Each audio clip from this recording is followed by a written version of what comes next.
আমি বিশ্বাস করি পিলখানার ঘটনাকে রাষ্ট্রীয় মর্যাদায় স্মরণ করা আমাদের জাতীয় দায়িত্ব। 25 ও 26শে ফেব্রুয়ারি ঘটনাকে ইতিহাসে রাষ্ট্রীয় মর্যাদা না দিলে ভবিষ্যৎ প্রজন্ম আমাদেরকে হয়তো ক্ষমা করবে না।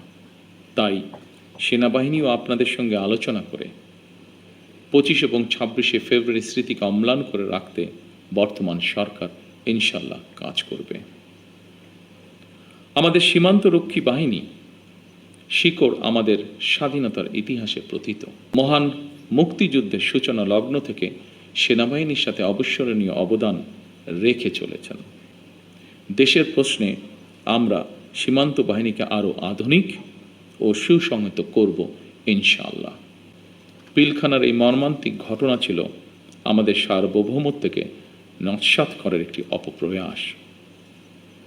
পিলখানার ঘটনার পরিক্রমায় আমাদের জাতীয় নিরাপত্তার কাঠামোর দুর্বলতা ফুটে উঠেছে। তাই বহির্বিশ্বের সাথে তাল মিলিয়ে আমাদের জাতীয় নিরাপত্তার কাঠামোকে আরও আধুনিক, সময় উপযোগী এবং শক্তিশালী করা প্রয়োজন অবশ্যই। এবং এ লক্ষ্যেই আমাদের সরকার কাজ করবে ইনশাআল্লাহ।